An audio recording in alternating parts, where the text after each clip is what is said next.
Gempa bumi kuat gegar Aceh, lebih 50 maut, beratus-ratus cedera.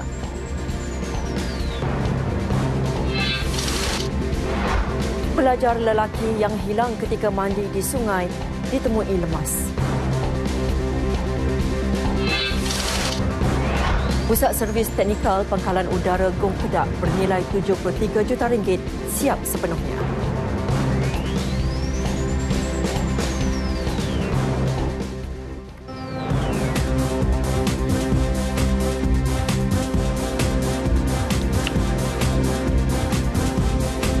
Assalamualaikum dan salam hormat. Ini N5 edisi Rabu 7 Disember 2016. Saya Norlela Mahmat Nor.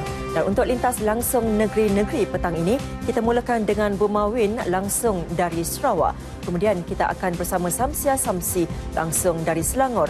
Seterusnya ke Sabah bersama Adrian Soidi dan akhir sekali bersama Anas Mahmat Nor langsung dari Johor. Terus kekal bersama N5.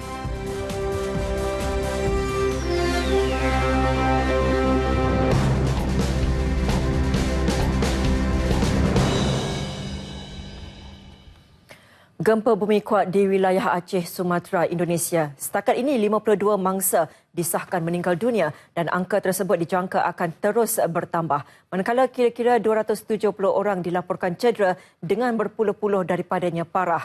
Gempa bumi kuat berukuran 6.5 pada skala Richter itu menggegarkan utara bandar kecil Rulut kira-kira pukul 5 pagi tadi dan tiada amaran tsunami dikeluarkan. Dan menurut Pegawai Daerah Apriadi Ashmat, sejumlah kedai dan kediaman runtuh. Beberapa jentera berat sudah dikerah untuk membantu operasi menyelamat.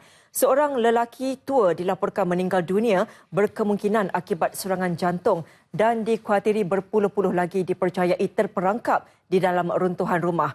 Ahli seismologi berkata gempa bumi itu dirasai di kebanyakan wilayah Aceh yang pernah hancur di badai tsunami Lautan Hindi pada tahun 2004. Dan sementara itu, satu-satunya hospital di wilayah itu yang terletak di PD Jaya kini dipenuhi dengan mangsa-mangsa gempa sehingga rawatan terpaksa dilakukan di luar bangunan hospital. Ada juga mangsa yang dihantar ke hospital-hospital di daerah berhampiran yang lebih lengkap.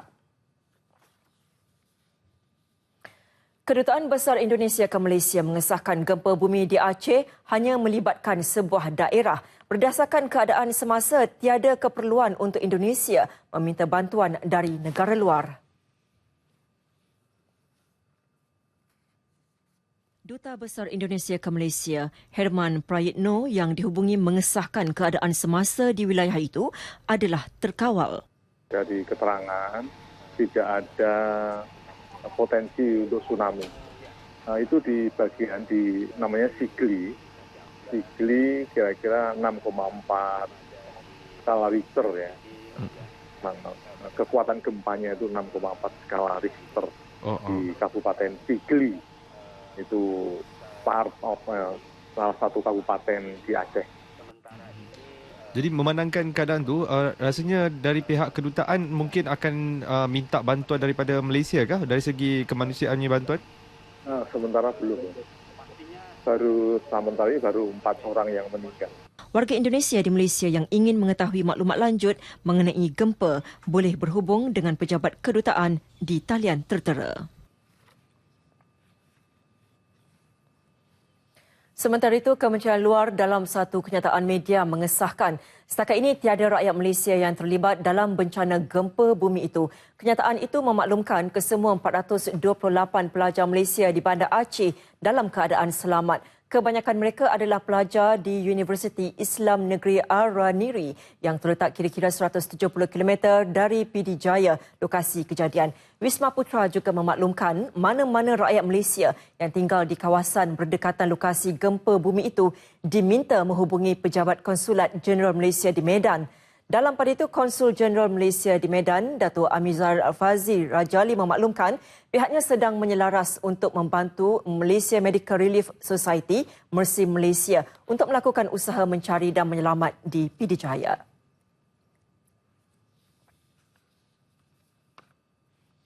Pejabat Ketua Setiausaha Negara KSN menafikan pihaknya mengeluarkan kenyataan yang tersebar di media sosial yang mengisytiharkan 13 Disember ini sebagai Hari Kelepasan Am. Pejabat KSN menegaskan kenyataan berkenaan tidak pernah dikeluarkan oleh Tan Sri Dr. Ali Hamzah seperti yang diviralkan. Semalam tersebar satu mesej di media sosial mengatakan kononnya Tan Sri Ali Hamzah mengisytiharkan 13 Disember ini sebagai Hari Pelepasan Am tambahan bagi seluruh negara sempena istiadat pertabalan yang di Pertuan Agong yang baru pada hari berkenaan. Bagaimanapun, Selasa 13 Disember ini diisytiharkan sebagai cuti peristiwa di Kelantan.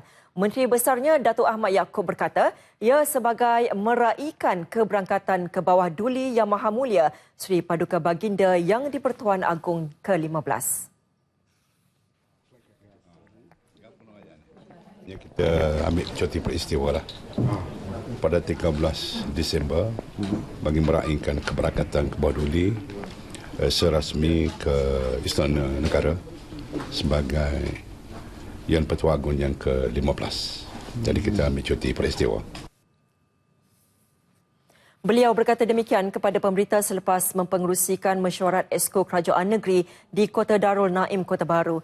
Menurut Datuk Ahmad, sempena keberangkatan Baginda Sultan Muhammad ke-5 ke Istana Negara, ribuan rakyat terdiri daripada penduduk sekitar, kaki tangan awam dan swasta serta pelbagai kaum akan berbaris di sepanjang laluan dari Istana Negeri di Kubang Kerian hingga ke lapangan terbang Sultan Ismail Petra, Bengkalan Cepa, dan di sepanjang laluan tersebut pelbagai acara kesenian seperti rebana, ketuk dan dikir barat akan diadakan pada hari berkenaan.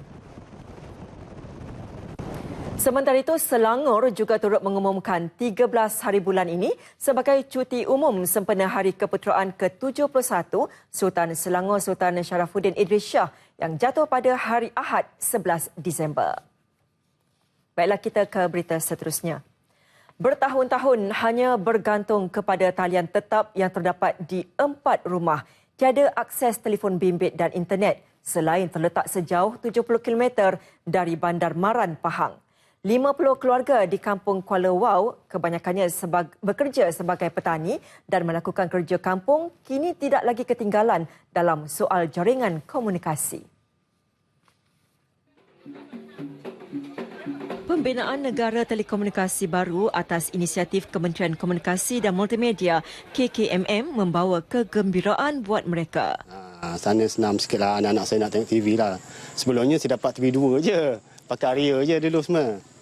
Kita kan kat sini payah ni kan. Payah saluran kan. Tu pun sebab Astro lah. Kalau Astro tu kira clear okey lah, boleh tengok. Memang suka lah. Sebelum ni kat TV kita ada TV ke? Tak ada. Sebelum ni memang tak ada. Ni kira first time lah dapat. Sementara itu, Adun Cenor, Datuk Muhammad Arifin Awang Ismail berkata, dengan adanya menara atau pencawang tersebut, penduduk kampung tidak lagi terpisah hubungan luar sekiranya berlaku kejadian yang tidak diingini. Komunikasi yang terhad sebelum ini dapat ditangani dengan penambahbaikan dalam sistem perhubungan mereka. Beliau berucap sempena majlis perasmian program Menghubung Menyatu oleh SKMM di Kampung Kuala Wau, Maran.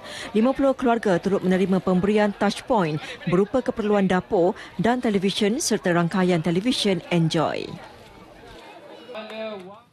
Mayat seorang remaja lelaki yang dipercayai lemas ditemui 8 pagi tadi di Sungai Nibong Laut, Batu Pahat, Johor. Muhammad Irfan Nur Hakim, 13 tahun, hilang ketika mandi bersama 4 rakannya petang semalam. Menurut Ketua Polis Daerah Batu Pahat, ACP Abdul Wahid Musa, kehilangan mangsa disedari bapanya Nur Hakim Hasim setelah Muhammad Irfan tidak pulang ke rumah. Bapa mangsa dan jirannya pergi ke lokasi dan menemui basikal serta pakaian mereka di tebing sungai. Bagaimanapun, operasi mencari tidak dapat dijalankan kerana cuaca gelap. Mayat Muhammad Irfan dihantar ke Hospital Sultanah Nora Ismail, Batu Pahat untuk bedah siasat. Sementara itu, Pegawai Operasi Zon Keluang, penolong penguasa bomba Nur Hisam Abdul Talib berkata, mayat Muhammad Irfan ditemui 200 meter dari lokasi dia dipercayai lemas.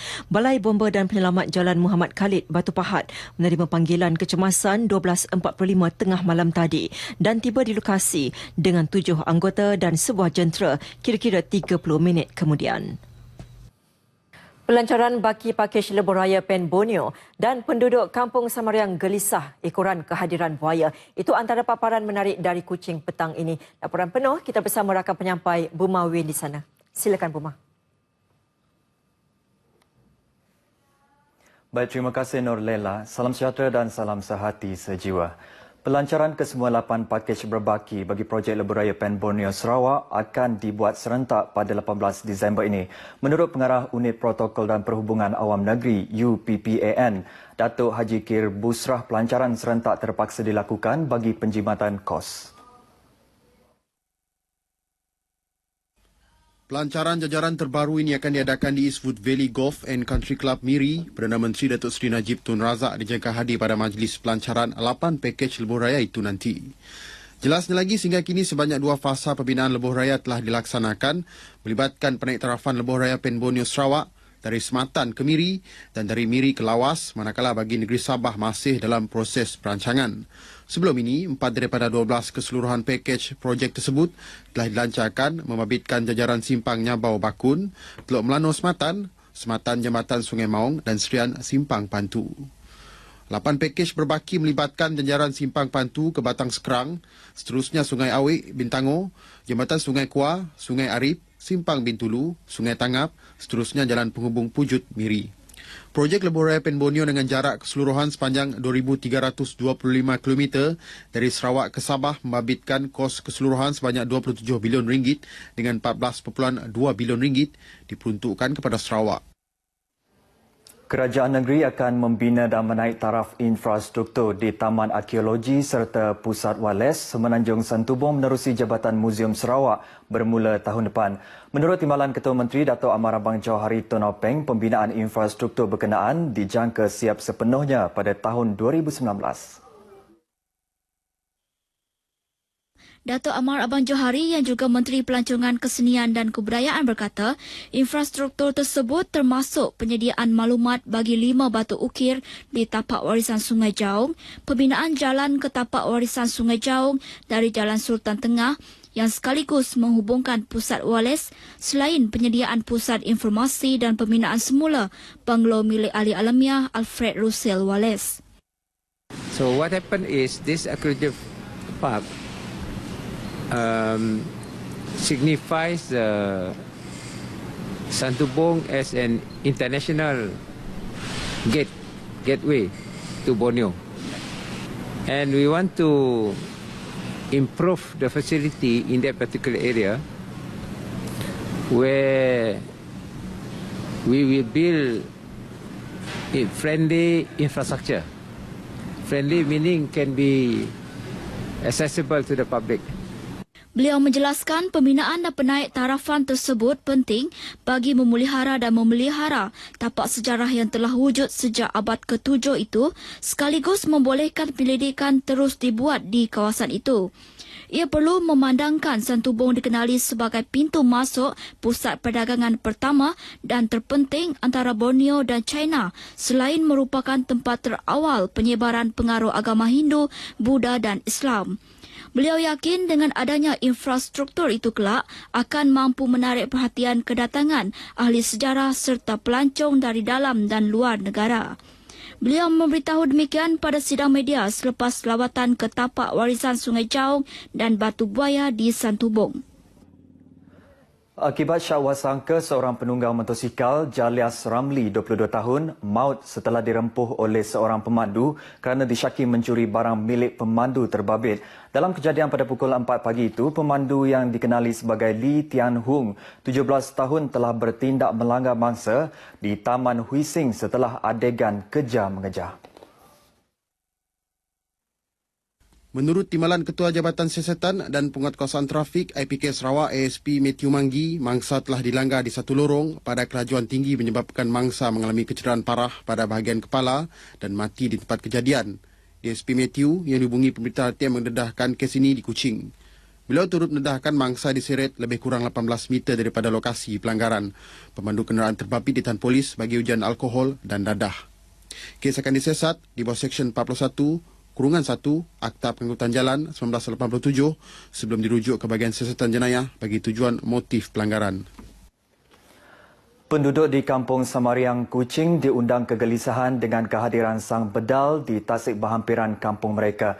Kelibat reptilia yang mula-mula disangka hanya kabar angin itu terbukti benar apabila beberapa ekor itik yang dijadikan umpan lenyap di baham buaya tidak kurang 10 minit. Tinjauan RTM di tasik itu mendapati penduduk kampung dan pihak berkuasa tanah wakaf perkuburan itu turun padang bagi menyaksikan usaha penangkapan reptilia tersebut oleh Sarawak Forestry Corporation SFC. Bagi penjaga tanah perkuburan Islam Samariang, Abang Zainal Sebli, berdasarkan pematiannya, haiwan itu dianggarkan 5 meter panjang. Masang umpan percobaan ikit siko. Dibayang-bayang ikit menalah katanya boy. Sehingga kini usaha menangkap reptilia itu masih giat dijalankan melalui kaedah pengumpanan. Abang Zainal turut percaya kehadiran buaya itu mungkin terlepas dari matang wetland yang menjadi sentuari buaya terletak kira-kira kurang 10 km dari tasik itu. Walaupun belum meragut sebarang nyawa, namun beliau tetap khawatir berikutan tasik tersebut menjadi tumpuan aktiviti kanak-kanak setempat. Macam nak biak situ ada rami-rami mandi di kolam tu takut kami lah. Yang paling takut kami lah. Kami dah melarang kerana nak biak tu si dengar kata lah. Beliau berharap agensi berkuasa berkaitan supaya mengambil perhatian serius terhadap kehadiran buaya di kawasan itu.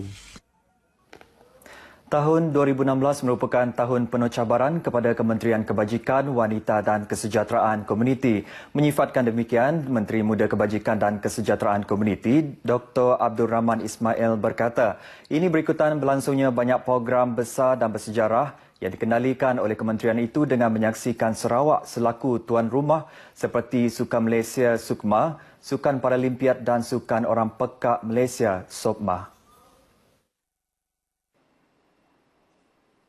Berucap pada Majlis Malam Penghargaan Kementerian Kebajikan, Wanita dan Kesejahteraan Komuniti di Kuching malam tadi, beliau memuji kaki tangan kementerian yang melaksanakan tugas dengan cemerlang, penuh tanggungjawab dan membanggakan kementerian. Sementara itu, Menteri Muda Pendidikan Awal Kanak-kanak dan Pembangunan Keluarga, Sharifah Hasidah Said Ahmad Ghazali, yang turut hadir memberitahu beliau yakin kecemerlangan ini mampu dikekalkan melalui kerjasama semua warga kementerian. Ini bagi memastikan transformasi kerajaan negeri memberi perkhidmatan terbaik kepada rakyat tercapai. Turut berlangsung pada majlis tersebut pemberian CJ Penghargaan Pencapaian Prestasi Cemerlang 2015, Anugerah Perkhidmatan Cemerlang 2015 dan sumbangan kepada kaki tangan bersara tahun 2016. Baik saudara, setakat ini dahulu sumbangan berita dari Sarawak untuk lintas langsung N5 petang ini. Berita seterusnya kembali bersama Norlela di Angkasa Puri. Silakan. Buma, terima kasih. 4,692 syarikat pembuatan tempatan sudah mendapat pensijilan halal daripada Jabatan Kemajuan Islam Malaysia JAKIM. Statistik tersebut adalah sehingga November tahun ini dan menurut Menteri di Jabatan Perdana Menteri, Dato' Dr. Ashraf Wajidi Dusuki, daripada jumlah berkenaan, 1,244 adalah syarikat Bumiputera. Mengulas lanjut, Datuk Dr. Ashraf berkata antara faktor menyebabkan berlaku perbezaan ketara adalah kerana bilangan syarikat Bumiputera yang menguasai sektor pembuatan masih rendah berbanding bukan Bumiputera. Beliau turut menjelaskan JAKIM dan Jabatan Agama Islam Negeri JAIN tidak boleh memberikan kuasa kepada badan lain untuk mengeluarkan sijil pengesahan halal. Ia disebabkan kedua-dua jabatan berkenaan terikat dengan Akta Perihal Dagangan, Perakuan dan Penandaan Halal 2011. Melalui akta ini, JAKIM dan Majlis-Majlis Agama Islam negeri-negeri lah yang hanya mempunyai kuasa. Kalau kita nak memberikan kuasa kepada orang lain, kita kena pindahlah akta tersebut kerana ini jelas. Berkenaan dengan luar negara, ini soal luar negara ini bukan JAKIM yang menubuhkan ataupun JAKIM sewenang-wenangnya memberikan pengiktirafan.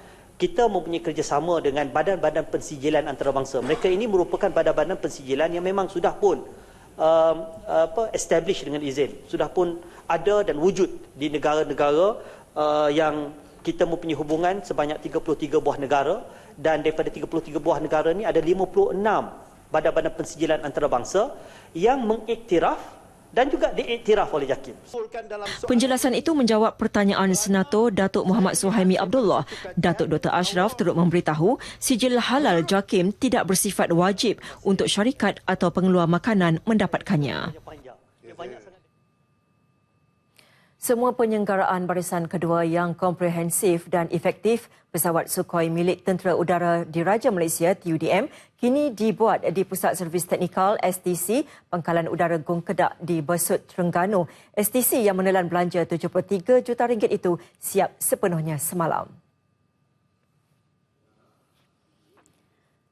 Ketika ditemui media selepas melancarkan STC itu, Panglima Tentera Udara Tan Sri Roslan Saad berkata, pusat tersebut menyediakan ruang untuk melakukan kerja-kerja penyelenggaraan dan pembaikan pesawat pejuang Sukhoi milik TUDM.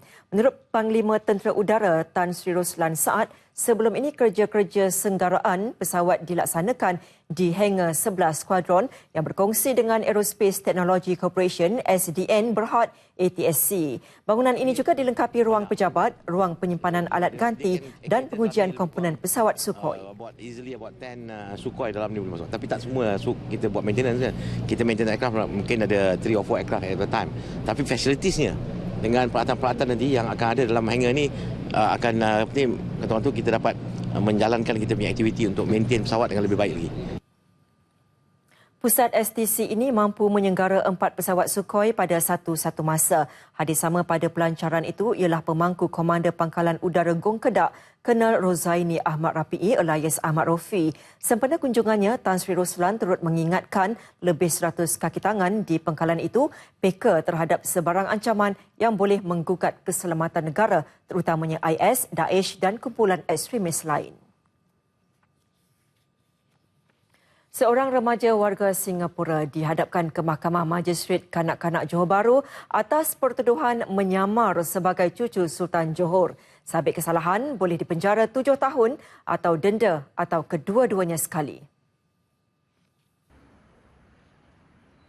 Remaja berusia 15 tahun dan masih bersekolah itu bagaimanapun mengaku tidak bersalah selepas pertuduhan dibacakan di hadapan Majistret Salina Omar. Tertuduh didakwa melakukan perbuatan itu dan ditahan di sebuah kedai di Plaza Angsana Johor Bahru kira-kira 4.30 petang pada 6 Ogos lepas. Pendakwaan dikendalikan Timbalan Pendakwa Raya Muhammad Syafiq Muhammad Ghazali, manakala tertuduh diwakili Peguam Bela Muhammad Ashraf Muhammad Diah. Sebutan semula kes 5 Januari depan, tertuduh dibenar ikat jamin RM4,000 dengan 2 penjamin warga tempatan. Jabatan Pengangkutan Jalan JPJ menawarkan pengurangan kadar kompaun kepada pengguna jalan raya yang tidak mempunyai lesen memandu atau lesen telah tamat tempoh. Pengurangan kompaun daripada jumlah maksimum RM300 itu ditawarkan secara berperingkat kepada pemandu kenderaan dan penunggang motosikal yang melakukan kesalahan itu.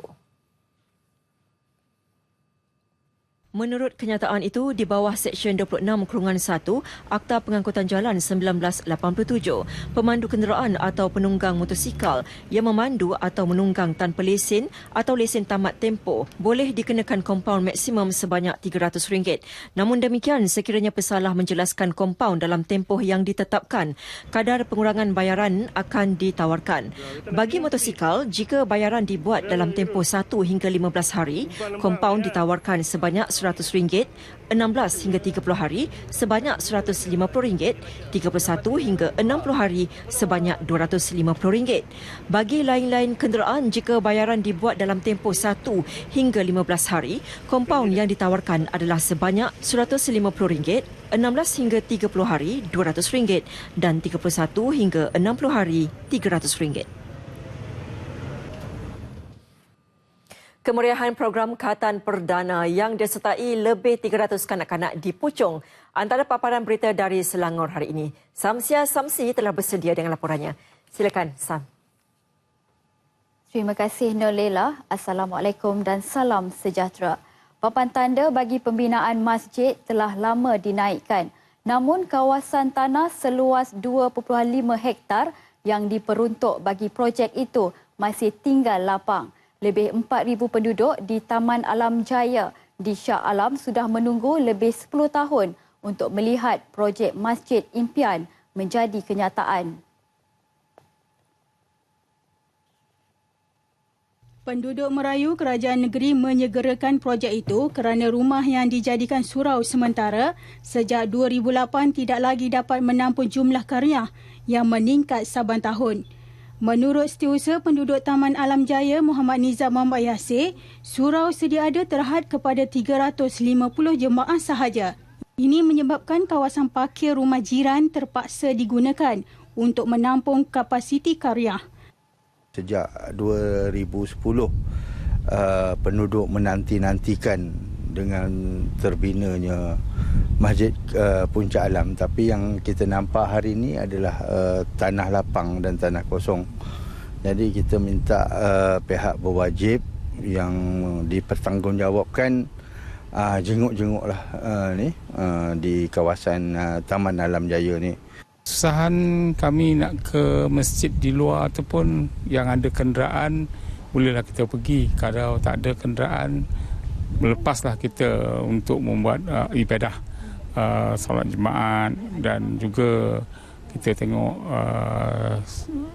hari raya puasa dan haji penuh dengan melempah ke jalan.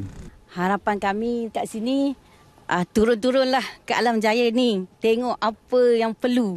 Sebagai rakyat Malaysia, tak perlulah kami dipinggirkan rasanya. Setakat ini RM200,000 berjaya dikumpulkan jawatan kuasa masjid hasil sumbangan orang ramai, namun ia masih belum cukup untuk meneruskan pembinaan masjid tersebut. Bantuan makanan dan pendidikan merupakan fokus utama iKasih tahun depan. iKasih adalah sebuah badan bukan kerajaan NGO yang menjalankan aktiviti kebajikan membantu golongan yang memerlukan.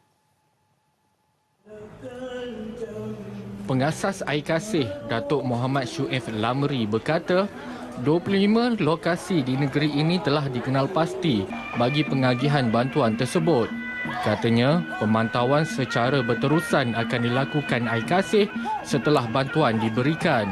Tahun depan kita akan memulakan fokus kepada program dapur, dan dia panggil program pendidikan, yang mana pendidikan kita sediakan tuition secara percuma kepada semua bakal-bakal pengambil peperiksaan PT3, UPSR dan juga SPM, di mana kita sediakan cikgu-cikgu pakar daripada golongan cikgu-cikgu yang profesional untuk memberikan tips-tips mengenai untuk menghadapi peperiksaan.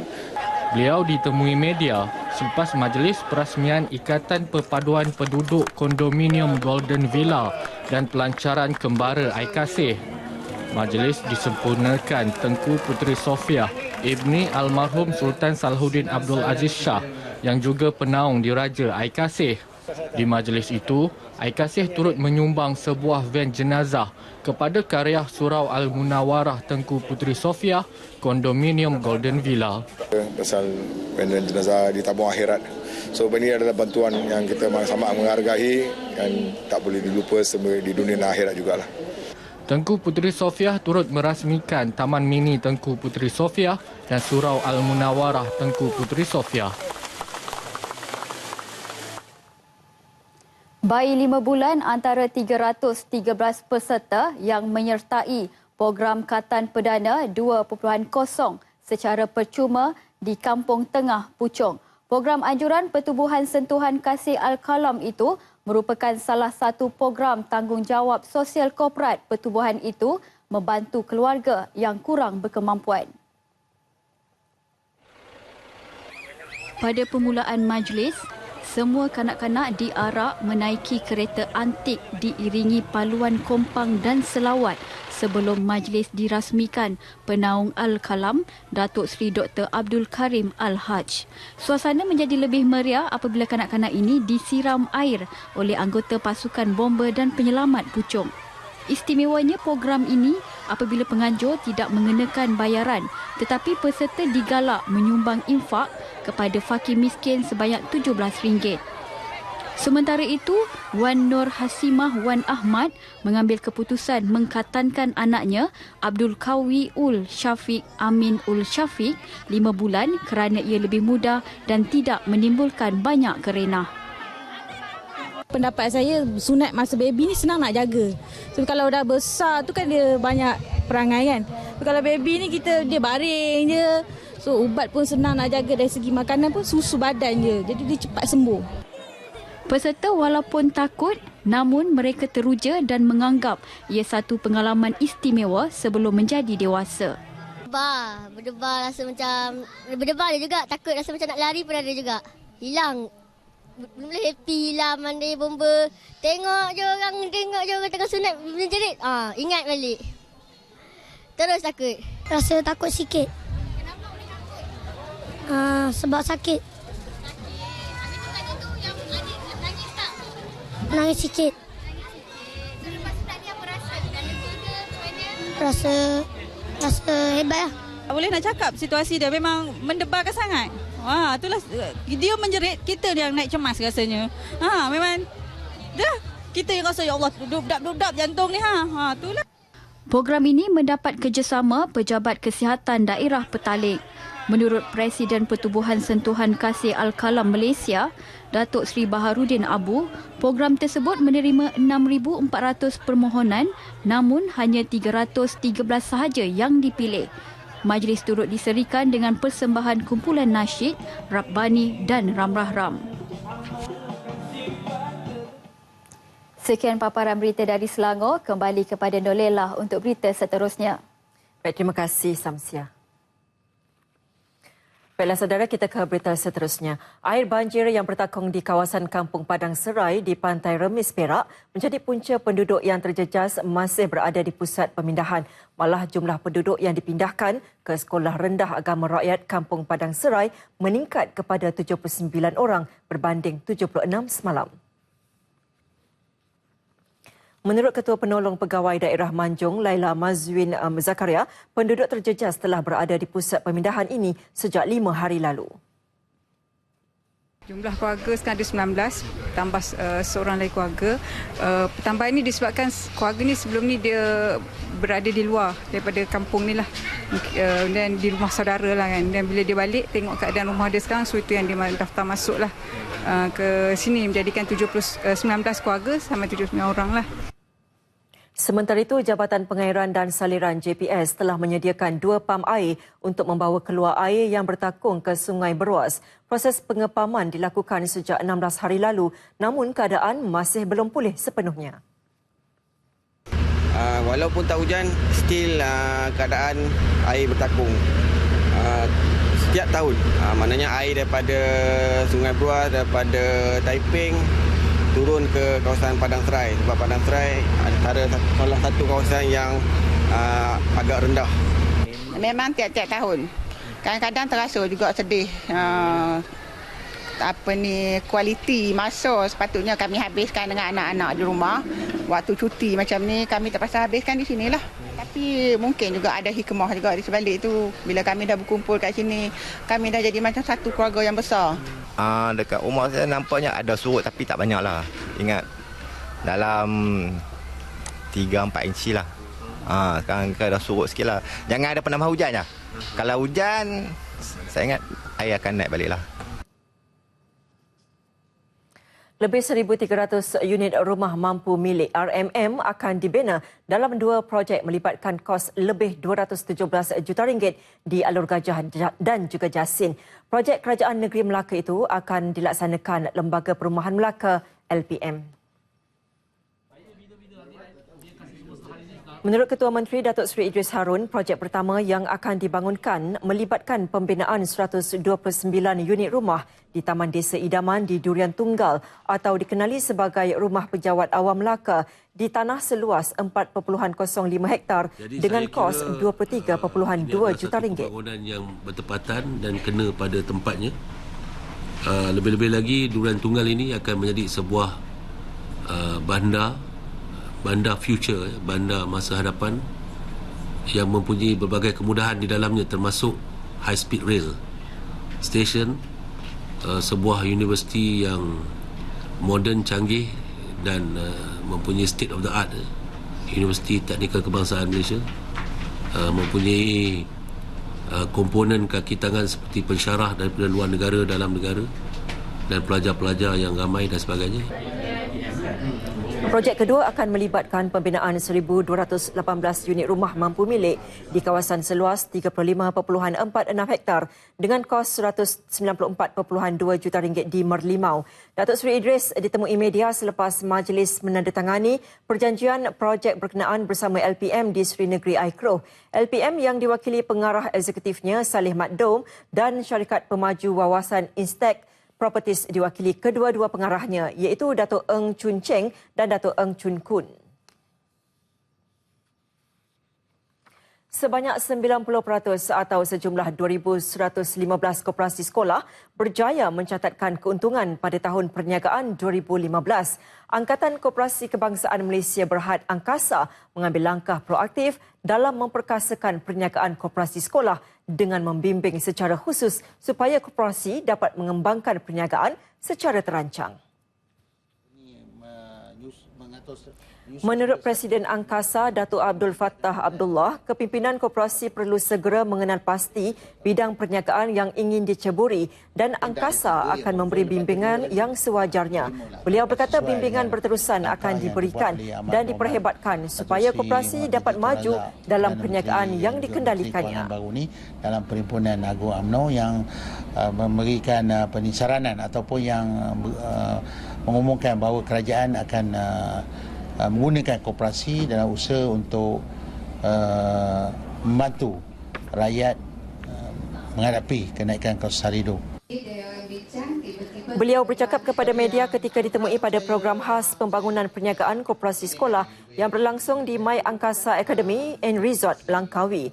Program 2 hari itu melibatkan seramai 56 orang ketua koperasi sekolah seluruh negara yang berpotensi mencapai perolehan sasaran RM1 juta menjelang tahun 2020. Tahun ini terdapat 5 buah koperasi sekolah yang telah mencapai perolehan melebihi RM1 juta dan Angkasa mensasarkan 10 buah koperasi sekolah mendapat perolehan melebihi RM1 juta pada tahun 2017 nanti. Lintas langsung dari Sabah bersama-sama Adrian Soidi di studio berita RTM di Kota Kinabalu. Silakan Adrian. Terima kasih Nurlela. Salam sejahtera dan salam sehati sejiwa. Seramai 21,514 pendatang asing tanpa izin parti warga negara Filipina, Indonesia dan lain-lain warga negara dihantar pulang ke negara asal masing-masing dari negeri ini sejak bulan Januari lepas sehingga semalam. Pengarah Majlis Keselamatan Negara MKN Sabah, Datuk Rozi Muhammad Saad berkata, lebih 1,000 parti lagi akan dihantar pulang menjelang 31 Disember ini. Sejak tahun 1990 sehingga semalam, seramai 551,455 parti diusir dan pulang secara sukarela ke negara mereka dari Sabah. Menurut Datuk Rozi, usaha penghantaran pulang parti ini dipertingkatkan selaras dengan komitmen dan janji kerajaan untuk terus membasmi parti di Sabah. Ini juga merupakan susulan persefahaman yang dicapai antara Perdana Menteri Malaysia dengan Presiden Filipina pada 10 November lepas. Dalam kenyataan media disandarkan, beliau berkata semua pihak khususnya majikan dan orang awam harus memberi kerjasama kepada pihak penguatkuasa dengan menyampaikan maklumat mengenai kehadiran parti dan mengelak daripada menggaji atau melindungi mereka. Sementara itu, 441 parti warga negara Filipina dari Pusat Tahanan Sementara Tawau dihantar pulang ke Zamboanga dengan menaiki feri dari Pelabuhan Sandakan semalam. Penahanan sebuah bot pancing berhampiran perairan antara Pulau Sapi dan Pulau Manukan dekat Kota Kinabalu awal pagi tadi membawa kepada penemuan 1,400 kura-kura termasuk 200 bangkai kura-kura yang disorokkan dalam bot berkenaan. Kura-kura tersebut dianggarkan bernilai RM42,000. Susulan penemuan tersebut, Agensi Penguatkuasaan Maritim Malaysia menahan seorang tekong dan 5 awak-awak yang berusia antara 23 hingga 44 tahun untuk siasatan lanjut. 4 daripada mereka juga didapati tidak mempunyai dokumen pengenalan diri. Dalam satu sidang media di Kota Kinabalu, Pengarah Maritim Daerah Kota Kinabalu Laksmana Pertama Maritim Adam Aziz memaklumkan Hasil siasatan dan risikan mendapati kura-kura ini ditangkap sekitar perairan Kinarut sejak 3 bulan lepas untuk diseludup ke Vietnam bagi tujuan makanan eksotik. Semasa pasukan menggeledah di bot tersebut, dia dapati terdapat beberapa bakul yang disembunyikan di bawah petak ikan yang mengandungi sebanyak lebih kurang 1,400 ekor kura-kura. Semua kura-kura tersebut diserahkan kepada Jabatan Hidupan Liar untuk tindakan lanjut. Kes akan disiasat di bawah Seksyen 41(4)(b) Enakmen Pemeliharaan Hidupan Liar 1997, Pindaan 2016. Jika sabit kesalahan, boleh didenda tidak kurang daripada RM30,000 dan tidak lebih daripada RM100,000 atau dipenjara 6 bulan dan tidak lebih 5 tahun atau kedua-duanya sekali. Rakyat digalak bersikap selektif dan berhemah ketika berbelanja terutama dalam menghadapi kos sara hidup yang kian meningkat.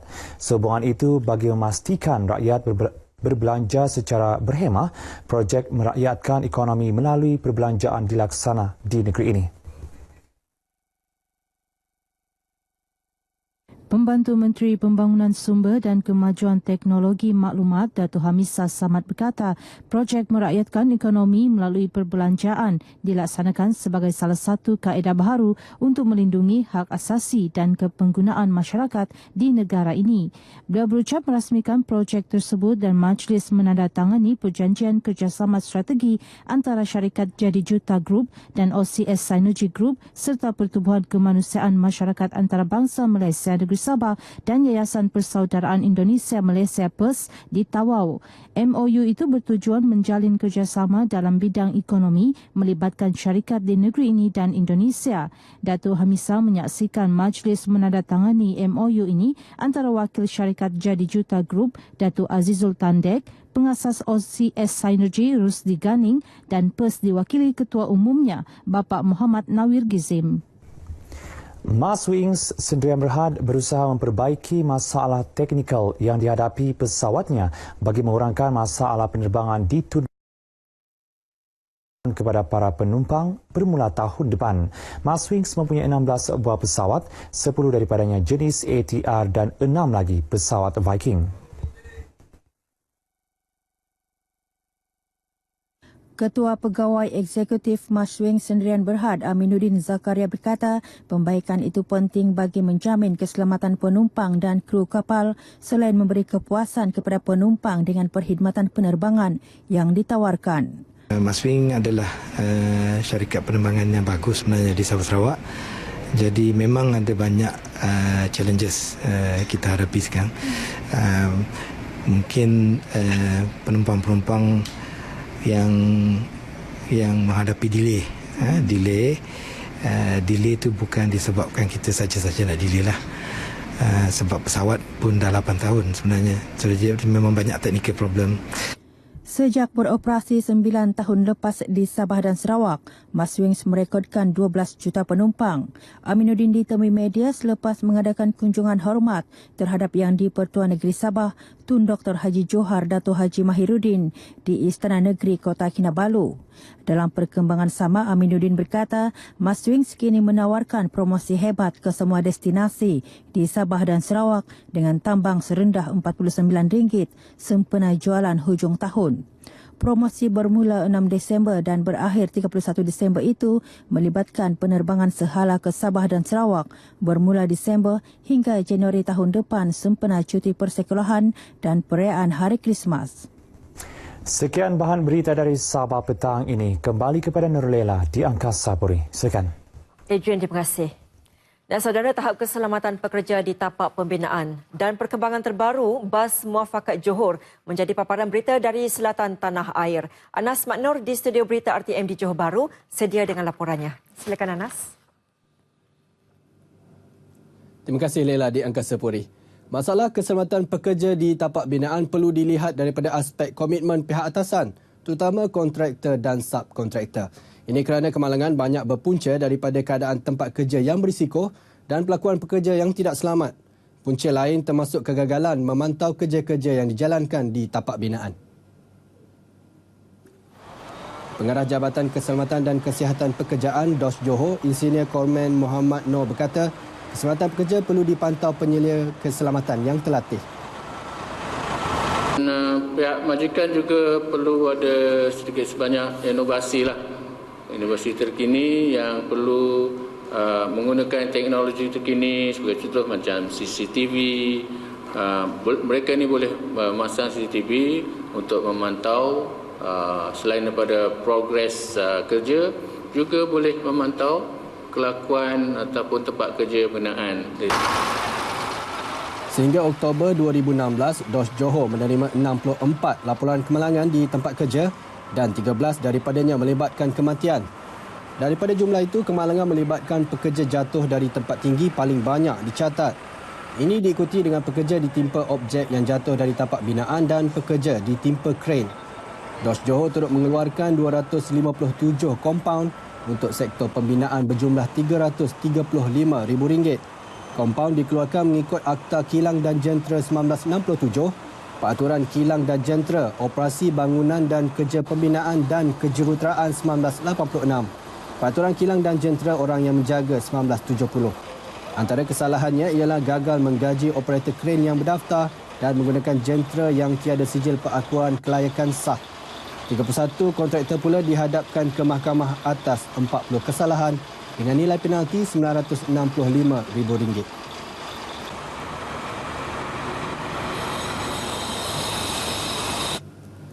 Perbadanan Pengangkutan Awam Johor PAJ akan melancarkan aplikasi Bas Muafakat Johor BMJ Mac tahun depan. Aplikasi yang mula dibangunkan pada Jun lalu itu bagi membantu pengguna merancang perjalanan.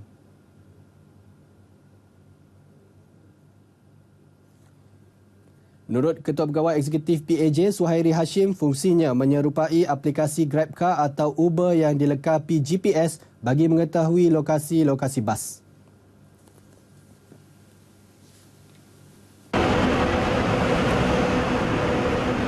Aplikasi ini tadi boleh digunakan pakai untuk merancang perjalanan, di mana kita akan merekodkan semua laluan-laluan yang sedia ada di persekitaran pengguna lah. Kita ambil point to point lah daripada bus stop ataupun bus station yang sedia ada. Manakala laluan itu tadi adalah laluan tetap jadual perjalanan bas yang kita rekodkan di setiap minggu. Pembangunan aplikasi ini sudah berada di peringkat akhir dan sedang dalam proses percubaan. Dalam perkembangan sama, PAJ akan memperluas laluan BMJ dengan menambah 49 laluan baharu. Ia termasuk Pontian, Kota Tinggi, Muar dan Mersing. Kini PAJ mempunyai 30 BMJ beroperasi di 15 laluan dalam wilayah Iskandar dengan tumpuan kepada kawasan perumahan rakyat, pejabat agensi kerajaan, hospital dan sekolah. BMJ terus menjadi pilihan pengguna kerana keadaannya yang selesa, dilengkapi dengan kemudahan Wi-Fi dan mesra orang kurang upaya OKU.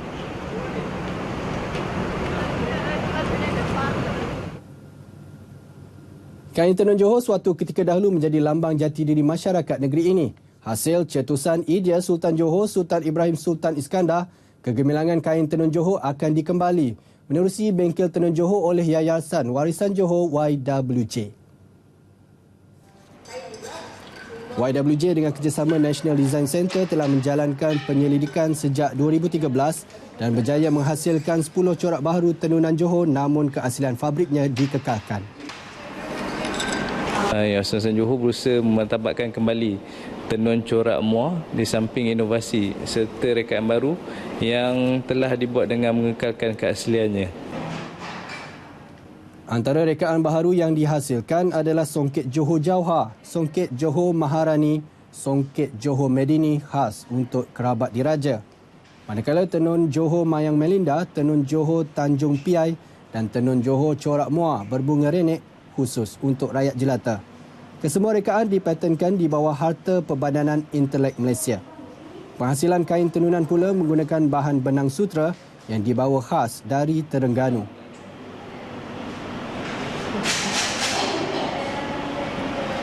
Menggunakan benang losing sutra sebab jika digunakan sutra kain lebih lembut.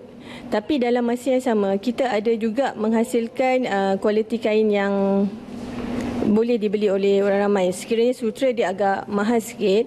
Kalau untuk orang ramai mungkin dari segi material yang kita gunakan adalah sama ada kapas ataupun polyester. Bengkel Tenun Johor dibuka kepada orang ramai setiap Ahad hingga Khamis dari 9 hingga 4.30 petang. Paparan menarik mengenai kain tenun Johor itu mengakhiri sumbangan berita dari Johor petang ini. Kembali kepada Nolela di Angkasa Puri untuk berita seterusnya. Anas, terima kasih. Dan saudara, untuk mengetahui laporan cuaca semasa, kita ke Met Malaysia. Bersama pegawainya Atika Malzia di sana. Silakan Atika.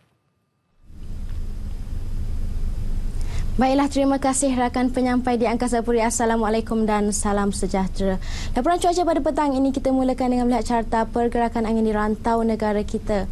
Ekoran daripada wujudnya sistem bertekanan rendah di sekitar perairan Teluk Bengal ketika ini dapat kita perhatikan angin di rantau Malaysia ketika ini dipengaruhi oleh angin dari arah baratan yang sedikit sebanyak memberikan kesan cuaca yang agak kering terutamanya di sekitar semenanjung Malaysia. Walau bagaimanapun dapat kita perhatikan di sekitar perairan Laut Cina Selatan ketika ini, angin bertiup dengan agak kencang dengan kelajuan boleh mencapai sehingga 50 km per jam dan boleh menyebabkan ketinggian ombak mencapai sehingga 3.5 meter. Oleh itu, Met Malaysia masih lagi mengekalkan amaran angin kencang dan laut bergelora kategori pertama untuk perairan Condor, Reef North dan juga layang-layang yang dijangka akan berkuat kuasa sehingga hari Ahad ini 11 Disember 2016 dan adalah berbahaya untuk bot-bot kecil, rekreasi laut dan juga sukan laut. Untuk melihat keadaan cuaca pula kita beralih ke paparan imej gema radar. Melalui cerapan imej gema radar yang terkini dapat kita perhatikan keadaan cuaca adalah agak cerah di hampir ke semua bahagian di semenanjung Malaysia kecuali di 1-2 tempat di pedalaman negeri Pahang juga di sekitar Kuantan dan juga di 1-2 tempat di Jempol dan Tampin Negeri Sembilan dan di 1-2 tempat di sekitar Kota Tinggi Johor. Keadaan cuaca yang lembap ini dijangka akan berterusan sehingga kelewat petang nanti.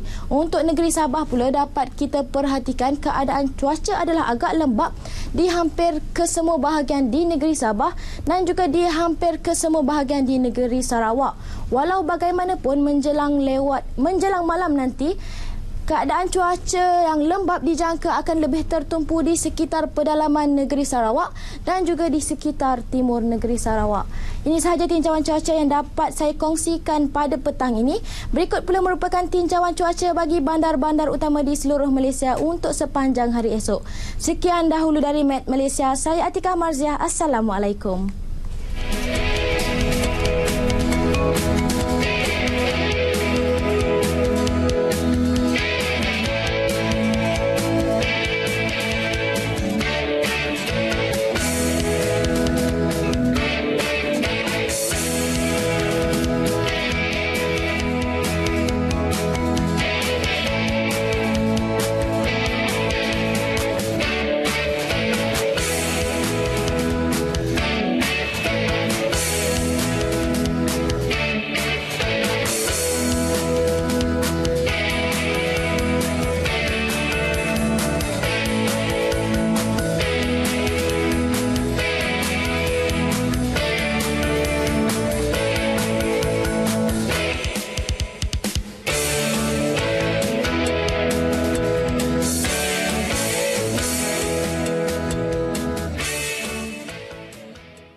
Sultan Perak Sultan Nazrin Muizzuddin Shah dan Raja Permaisuri Tuanku Zahra Salim berkenan berangkat ke Majlis Perasmian Pavilion Perak sempena pameran antarabangsa pertanian, hortikultur dan agropelancongan Malaysia Maha 2016 di Maibs, Serdang, Selangor.